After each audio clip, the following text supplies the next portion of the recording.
Hi, my name is Selena, and my group and I are doing a project about Jaron Lanier's book called 10 Arguments for Deleting Your Social Media Account Right Now.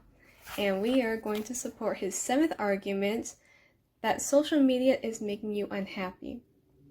And a few points that Lanier has brought up to support his argument is that social media tries to make users addicted, and when they get addicted, real life just isn't as enjoyable as when they're on social media.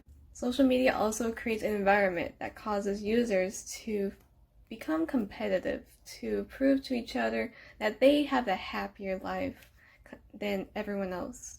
Social media also causes self-esteem issues because its online environment, it makes a space for lots of judgment, and that keeps people from discovering themselves and causes lots of unhappiness in themselves, at least.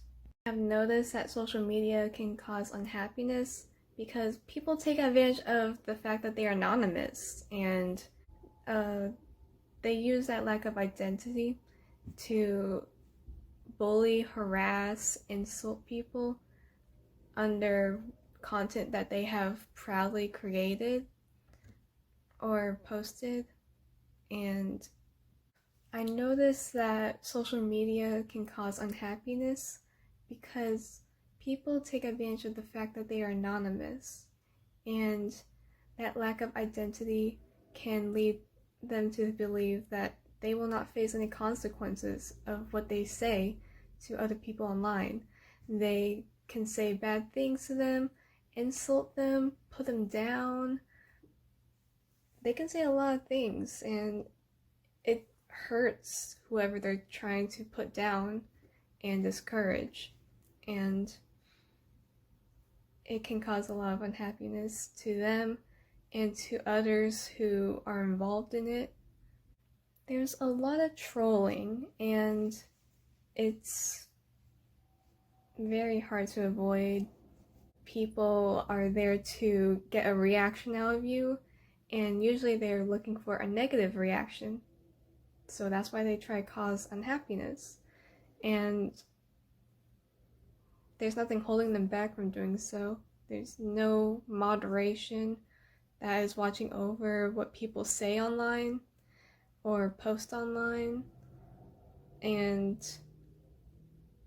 it's easy to ignore the bad things that they say, but it still sometimes lingers in the back of your mind. I interviewed my cousin and my sister about how social media can make them unhappy, and here's what they have to say.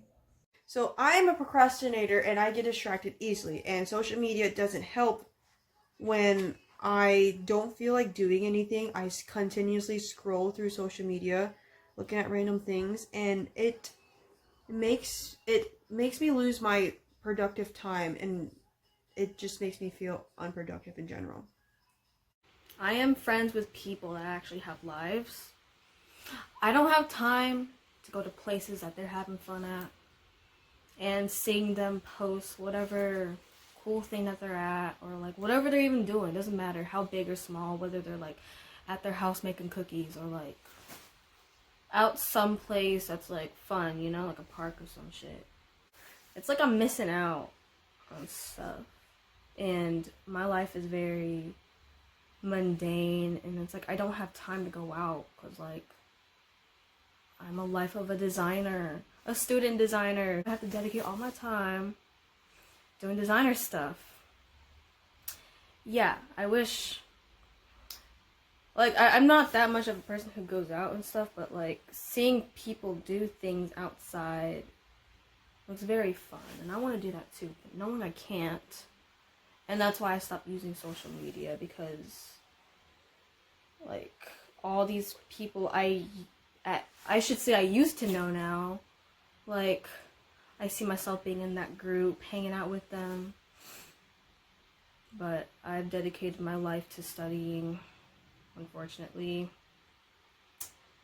Yeah, that's why. I'm Carrie's coworker, and I think social media can be bad for your mental health because it can influence negative comparison and bring down your self-esteem. It can affect you by causing depression and anxiety.